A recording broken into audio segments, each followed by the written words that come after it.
Alright, right here we have the A7IV behemoth build right here. We have the A7IV on the shoulder rig. We have external power coming into it from a battery bank.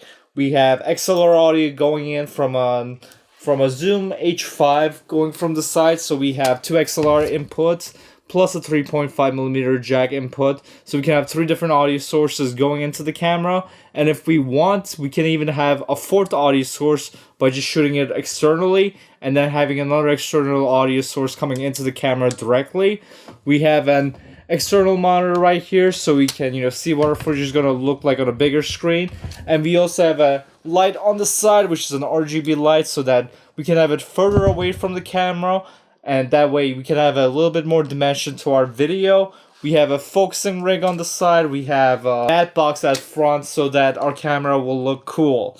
And all of this I'm probably never gonna use. So let me show you guys what kind of build I would actually use with the A7IV that's not giant like this.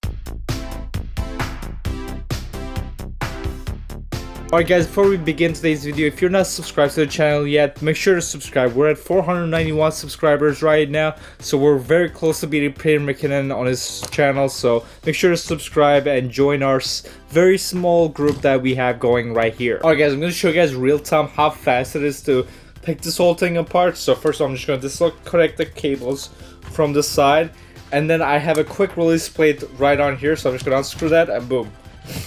I pretty much took off everything I'm probably never gonna use, and then we can just unscrew these side pieces right here. Right here, take the lights out. Right here. Right there, take that out, and then unscrew this. Take this off. Take the cable out, and then unscrew this, and then take that off. Boom.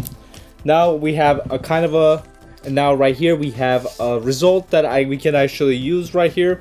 So this is pretty much pretty vanilla Tilta starter build kit that they sell on their website, which is around $100. That comes with the cage itself, and then it comes with this really nice handle on top right here. And I was gonna get a side handle for the camera, but instead of that, I just got this strap instead. And the reason for that is because Sony A7IV already has a pretty decent grip on it, and I just also haven't been able to find the type of grip that I want. So this is what I'm using so far, and it works pretty well. And when I'm shooting with it here, I'm just gonna open up the side. You can just hold the camera like this, which is pretty sturdy over here. And then, or I can hold it like this. I'm able to focus using the touch controls on the camera, which is absolutely lovely. And then if I want to use the top handle, I can just use it like this if I want to get any down shots or whatever. And if I don't want to use this top handle, or if I'm just putting it in my backpack and taking it off, I can just unscrew this side right here, and then it just slides off, and it's off that quickly. If you want to put it back on, you just slide it back on right here. Here, so you're just gonna unscrew it a little bit more, and then align it to wherever you want. Screw it on, boom, and it's sturdy as it can be. So that's the main reason why I got this Tilta build right here, because it's just so easy to take apart and put together. And if I want to take it completely off of the camera, I just have to unscrew this screw right here. And the cool thing is that it has a little coin thing right here that you connects to the bottom of the plate through magnets, and this way you can either take it off or just tighten it up very easily, which I love about it. So there's a bunch of different types of rigs that you can get for the A7IV, like for example small rigs, Condor Blue, and Tilta make cases for it. And I went for the Tilta one mainly because I like the aesthetics better on the Tilta. I just like how it looks. I think it goes way better with your camera. This Tilta cage, in my opinion, looks the best out of all of them. And I just saw how easy it is to put the top handle on and off on it, because that's the main accessory I use on it. But now let's talk about what I would actually use with this rig right here. This is probably how I'm going to use it like 90% of the time. Just because when I have a rig for these smaller cameras, if I'm using the A7IV or even my old rig with the A7R3, I never want to make these cameras like huge. Like even with my A7R3, like I like using it with a battery grip just to make it like a little bigger, but I don't want it to be like so big to the point that it's just like annoying to use, which is the reason why I'm going for like a small rig like this. And it's not a small rig, it's a Tilta. Now the accessories I'm going for is the Zoom H5 as my main accessory right here. And the reason for we're going for the Zoom H5 is because we have 2 XLR connections on here. And again, we have a third one on top, and this top part comes off. So you can even attach another attachment like this that gives you 2 more XLR connections. So it's very nice. So, and this thing also has a quarter jack screw hole right here, so you can easily attach something like this to the bottom of it. And this cage right here has like a cold shoe on the side that you can attach this to, and you just slide that in and boom, now you can connect professional XLR audio onto the camera, and you can shoot it either externally, so you can just like sync the audio in post, or you can plug a 3.5mm cable on the side of it on the line out, and I connect that to the microphone port of the A7IV, and boom, now you have XLR audio going into the camera. And this way you don't have to get yourself that XLR connection thing through the hot shoe of the camera, because first of all, if you got that, then you wouldn't be able to use the top handle with it. And also this gives you the option of shooting the audio externally, which means that if something, you know, screwed up and like you lost the audio of the footage, or you lost the footage, you'll have the audio safe in here, and you had the option of, you know, either shooting the audio externally or you can shoot it internally also. And for the external monitors for the camera, what I'm thinking of doing is, besides just using a traditional external monitor like this, I'm actually gonna just be taking this off, and I'm gonna be attaching this phone holder right here, which I'm sure you guys can see where this is going. But instead of using an external monitor, I'm thinking of just using my phone with it. So I can just attach my iPhone 13 right over here, and this way I can use my phone as an external monitor to the camera, which isn't just it. That way I can just keep the screen closed on my camera, and I can just have my phone lined up right here. And then I can just, you know, hold the camera right here, and then I can, if I need to do like a focus record or whatever, I can just click on my phone. That way I'm allowed to do that, and I can also change all the settings of the camera just through here.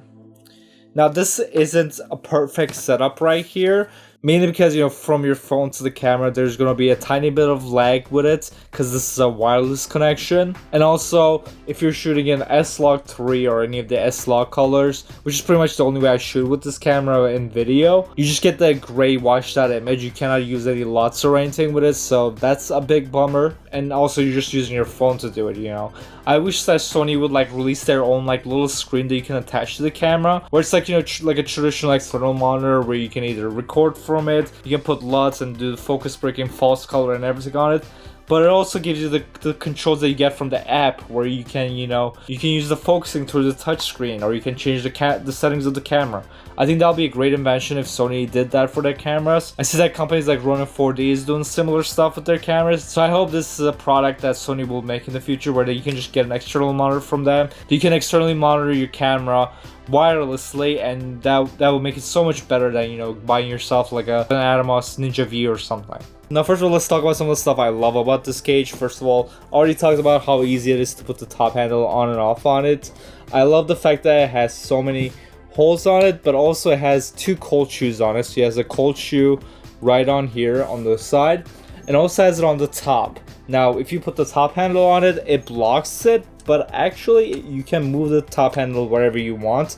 So you can kind of have it off axis, so you can have it like a little bit on the side.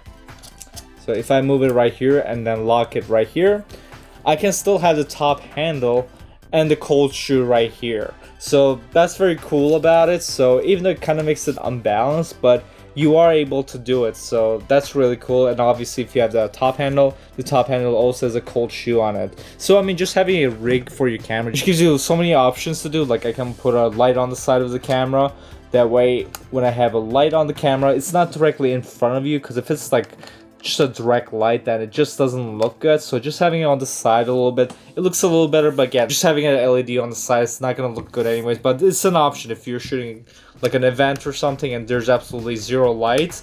Then this gives you the option of having, you know, like a decent lights, you know. It's just a little upgrade over having the light just directly in front of the camera. Another thing that I love about this rig is that even though there's a top handle on it, if you want to use the EVF, you're still able to do it because the top handle like doesn't go far enough that it doesn't hit your head and like clears it a little bit. So maybe if you have like a different head shape than me, you might actually hit the top handle, but for me it doesn't hit my head at all, so that's really cool about it. One last thing I do love is that the bottom of the camera is Arca Swiss, so if you have any tripod with Arca Swiss plates on it, you can just put it on there without having to put any plates on there. And the only thing I would complain about this rig right here is that to put the camera on it, you do have to take off these little plastic things from the side of the camera. Let's see if I can get a focus on it. Like these plastic things that are on the side of the camera, like right here. Like on the left side, I didn't have to take it off. Like I have my Peak Design strap on here and the plastic piece on here. But on the other side, I did have to take it off. Wait, let me just show it to you guys. So I had to like take it off and then I had to like put it in this part right here. So what that means is that if you do have, you know, like Peak Design straps or whatever, you're gonna have to take them off in order to be able to use with the cage. Which means that if you're a hybrid shooter, like you do video and photography, so if you want to take this off and then use it as a photography camera, then you gotta remember to, you know, put these pieces back on so that you can use your Peak Design, your strap or whatever. It also means that since you're taking off a little tiny plastic piece like this, you're definitely gonna lose this. So that, just try to keep this in like a safe space, because this, again, it's just a tiny little plastic piece. Like this is definitely gonna get lost and you're probably gonna lose your Peak Design strap anchor thing. These are actually like decently priced. You have to pay like $10-20 to like get these, so hopefully you don't lose these. Now to end the video off, let me show you guys how easy it is to take it off of the camera. So again, we're just gonna take this little metal piece off of the bottom and we're just gonna unscrew the camera. So we're gonna unscrew it all the way. And then we can just slide it off. Gotta take it off of this bottom piece and boom. We have the cage separate and we have the camera right here. Then you have it off and you gotta remember to put these plastic pieces back on because you cannot use the cage with the plastic piece off, as far as I can tell. Maybe there's a workaround where you don't have to take it off, but from what I can tell, you do have to take it off. But if you don't have to take it off, let me know in the comment section, because I would love to know a way where I don't have to take these plastic pieces off. Anyways guys, that's gonna be it for this video. Hope you enjoyed it. If you want to get yourself a Tilta cage like this, I have the links for it in the description. It's not a affiliate link or anything. I just use the product and I like it. And make sure to subscribe to the channel. You know, our channel is growing steadily, which I'm very happy about. So make sure to subscribe and join the channel while we only have like less than 500 subscribers. But anyways guys, I'll see you guys in the next video. Goodbye.